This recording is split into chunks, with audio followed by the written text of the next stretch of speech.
बिस्मिल्लाहिर्रहमानिर्रहीम। अस्सलामु अलैकुम। Welcome to my channel Sabir Shafiq. आज न्यू टॉपिक के साथ एक्सेल पे मैं आपको बैंक ट्रांजैक्शन रिपोर्ट के बारे में बताऊंगा। तो सबसे पहले आप हमारे चैनल को सब्सक्राइब कीजिए और साथ ही बेल आइकन पे क्लिक कीजिए ताकि हमारी जो भी वीडियो अपडेट हो सबसे पहले उसकी नोटिफिकेशन आप तक पहुँचे। तो स्टार्ट करेंगे अपना आज का टॉपिक। आज का जो हमारा टॉपिक है वो है ट्रांजैक्शन रिपोर्ट। ट्रांजैक्शन रिपोर्ट क्या चीज़ होती है कि यहाँ हम बैंक से रिलेटेड जो हमारी आज की जो क्लास है वो बैंक ट्रांजैक्शन रिपोर्ट हम तैयार करेंगे। अब ट्रांजैक्शन रिपोर्ट के अंदर क्या काम होगा तो उसके बारे में आज हम यहाँ पर देखेंगे डिटेल में। तो इसके अंदर एक्सेल के अंदर ट्रांजैक्शन रिपोर्ट तैयार जो की जाती है उसमें आपको मैनुअली डाटा एंट्री करनी होती है, क्योंकि एक्सेल आपका एक डाटा एंट्री बेस्ड सॉफ्टवेयर है। तो इसमें आप डिफरेंट कैटेगरीज, चाहे वो अकाउंट से रिलेटेड हो, आपकी डेटा एंट्री हो या प्रॉफिट हो, स्टॉक हो, तो आपको कुछ एंट्री आपको मैनुअल करनी पड़ती हैं और कुछ हम यहाँ पर फॉर्मूले की मदद से अपना काम करते हैं। अब ट्रांजैक्शन रिपोर्ट हमारा बैंक से रिलेटेड वर्क है। तो मैंने इससे पहले भी कई वीडियोस बैंक से रिलेटेड बनाई हुई हैं जिसमें हमारे फाइनेंशियल कॉन्सेप्ट है, इंटरेस्ट वगैरह हैं और इसी के साथ हमारे लोन वगैरह इनके कॉन्सेप्ट हैं। तो वो तमाम वीडियोस जब आप देखेंगे तो आपको जितनी भी फाइनेंशियल या बैंक से रिलेटेड वीडियोस हैं उनका कॉन्सेप्ट क्लियर होगा। तो आज हम उसी कॉन्सेप्ट को कंटिन्यू कर रहे हैं जो हमारा बैंक रिलेटेड जो हमारा एक फील्ड चल रही है। तो इसमें हम जो ट्रांजैक्शन रिपोर्ट एक्सेल के ऊपर बनाई जाएगी वो कैसे होगी, तो उसके लिए सबसे पहले हम अपना फॉर्मेट और जो हमारी रिक्वायरमेंट है वो हम यहाँ पर रेडी करेंगे। सबसे पहले यहाँ पर आपके पास डेट आपके पास आ जाएगी और इस डेट के बाद फिर हम यहाँ पर डाल देंगे डिस्क्रिप्शन कि आपकी जो डिस्क्रिप्शन है वो क्या क्या है। फिर इसके बाद नेक्स्ट हेडिंग में आप यहाँ पर डाल दें कैश डिपॉजिट। फिर इसके बाद जो नेक्स्ट हेडिंग होगी इसके अंदर हम हेडिंग कर देते हैं चेक डिपॉजिट कर देते हैं यहाँ पर। और चेक के बाद यहाँ पर हम कर देंगे ऑनलाइन ट्रांसफ़र। और इसके बाद जो नेक्स्ट हेडिंग होगी इसके अंदर आप यहाँ पर ऐड कर दें रिटर्न। तो रिटर्न डिपॉजिट भी हम यहाँ लगा सकते हैं, तो आप सिंपल रिटर्न लिखना चाहते हैं तो रिटर्न लिख सकते हैं। और रिटर्न के बाद फिर यहाँ पर हम ऐड कर देंगे विड्रॉ। और विड्रॉ के बाद जो आपके पास जो लास्ट इस तरीके से हेडिंग हम डालेंगे उसमें हम डाल देंगे बैलेंस। अब ये हमारे पास इनिशियल कुछ हेडिंग्स वगैरह हैं, तो यहाँ पर मैं इनके साइज़ जो है वो सेट कर लेता हूँ। कॉलम साइज़ यहाँ पर हम सेट कर लेंगे ताकि हमारी हेडिंग्स का जो व्यूज़ है वो हमें कंप्लीट इस तरीके से प्रॉपर नज़र आ जाए। अब यहाँ देखें इस तरीके से हमने जो हेडिंग बना ली है, थोड़ा सा कॉलम का साइज़ को हम मज़ीद इंक्रीज़ कर लेते हैं। और इसके बाद जो है यहाँ पर हेडिंग हम देंगे, इसमें हम स्टार्टिंग बैलेंस, यानी आपके पास स्टार्टिंग में भी कोई ना कोई बैलेंस होगा, कितना आपके पास है, इनिशियल बैलेंस कर लें, स्टार्टिंग बैलेंस कर लें, तो वो आपकी हेडिंग यहाँ बन जाएगी इस तरीके से।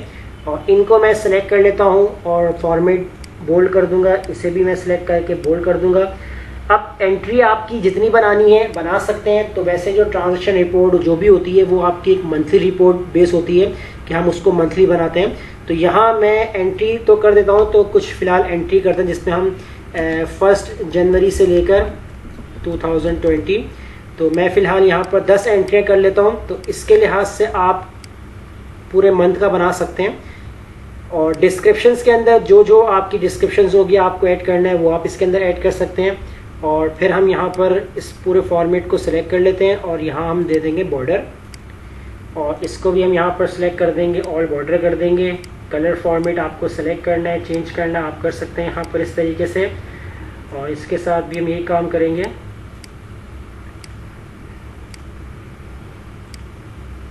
तो इस तरीके से हमने अपना फॉर्मेट यहाँ पर रेडी कर लिया है।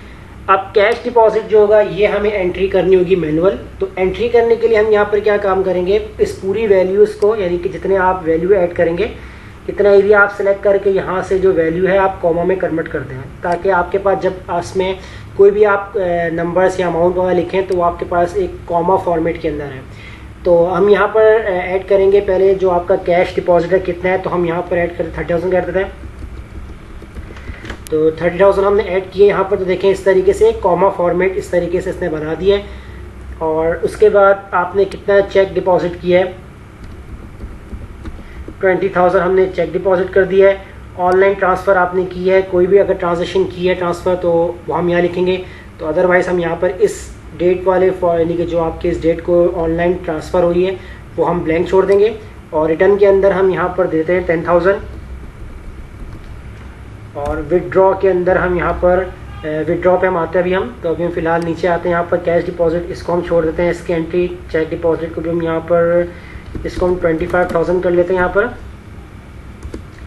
और इसके बाद जो है यहाँ पर रिटर्न के अंदर इसकी ऑनलाइन भी हम यहाँ पर स्किप कर देते हैं। तो ये लाजमी नहीं है कि जो मैं स्किप कर रहा हूँ तो ये हमारी एंट्री जो हम मैनुअल करेंगे तो अकॉर्डिंग टू ये उस हिसाब से आपकी एंट्री होगी। तो यहाँ मैं फ़िलहाल किसी में चेक डिपॉजिट ब्लैंक छोड़ रहा हूँ, किसी में ऑनलाइन छोड़ रहा हूँ, तो या किसी को तीनों भी हम फिल कर लेंगे यहाँ पर। अब यहाँ जो रिटर्न है वो मैं लिख देता हूँ यहाँ पर 5,000 आपका रिटर्न है। और 3 जनवरी इसके अंदर हम यहाँ पर 10,000 कर लेते हैं ऐड, कि आपका जो कैश डिपॉजिट है 10,000 हुआ है और चेक आपके पास 15,000 पे आ रहा है। और इसके बाद ऑनलाइन ट्रांजेक्शन यहाँ पर हम आप कर देते हैं 10,000। और रिटर्न के अंदर आएंगे तो रिटर्न के अंदर हम यहाँ पर कर लेंगे 15,000। फिर इसके बाद जो हम यहाँ पर है तो अब हम फ़िलहाल यहाँ पर कुछ एंट्रियाँ एक साथ कर लेते हैं 50,000 और एक एंट्री यहाँ छोड़ देते हैं, हम यहाँ पर कर देते हैं 18,000। अब इसके बाद जो है चेक डिपॉजिट है, चेक डिपॉजिट के अंदर यहाँ पर मैं ऐड कर लेता हूँ 12,000, इसमें हम कर देते हैं 14,000। अब यहाँ मैंने कैश डिपॉजिट छोड़ दिया है। फिर इसके बाद यहाँ पर आते हैं ऑनलाइन ट्रांसफ़र पे। ऑनलाइन ट्रांसफ़र में जैसे हमने यहाँ पर 5,000 जैसे हमने ऑनलाइन ट्रांजेक्शन जब हम करते हैं किसी को ऑनलाइन पैसे वगैरह हम भेजते हैं तो हम ऑनलाइन ट्रांसफ़र के अंदर इस तरीके से जो भी एंट्री होगी हम कर रहे होंगे। इस पर हम करते हैं 4,000 कर लेते हैं और 2,000 कर लेते हैं यहाँ पर।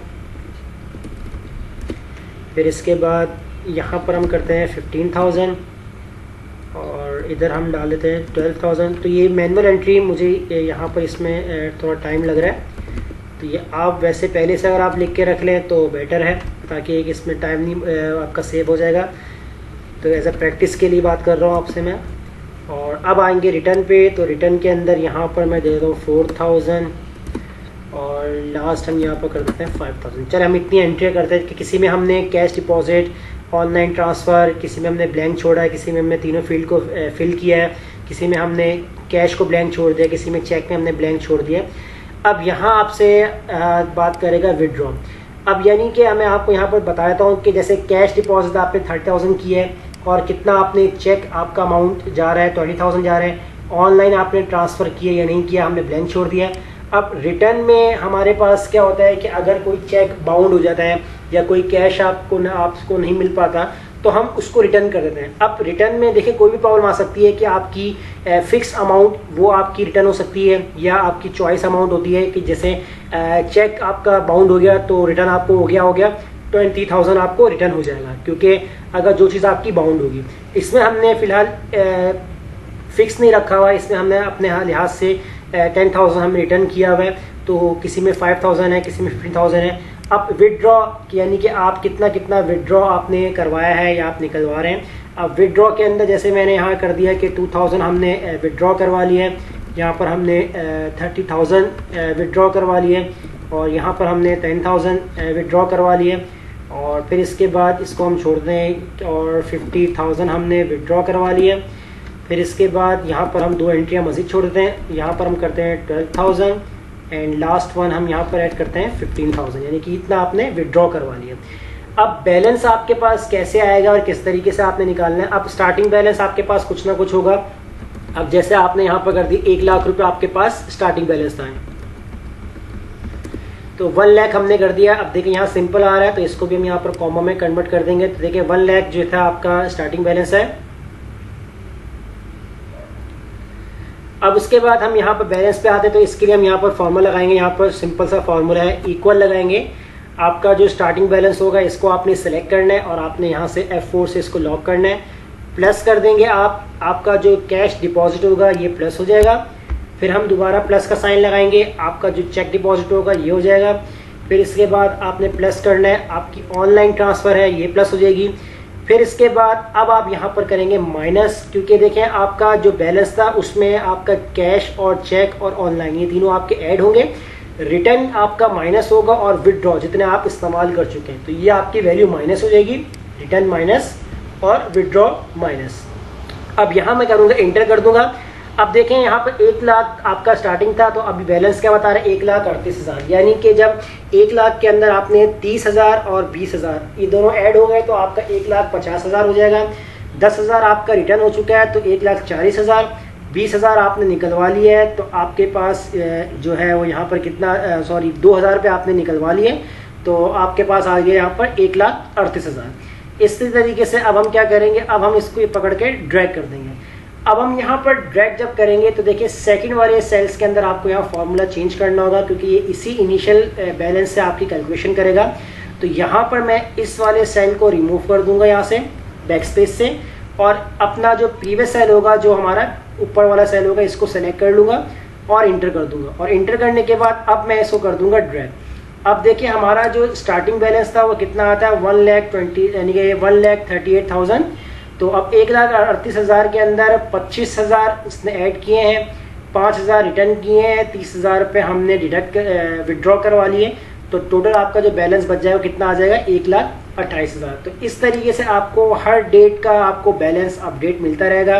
तो यहाँ 10 डेज का बैलेंस है तो आपके पास पूरी मंथली शीट होगी, तो हर डेट को आपका पूरा यहाँ पर आपकी ट्रांजैक्शन रिपोर्ट बता देगा कि किस डेट को कितना डिपॉजिट हुआ है, कैश हुआ है, चेक हुआ है, ऑनलाइन है, कितना रिटर्न हो रहा है, कितना विड्रॉ हो रहा है।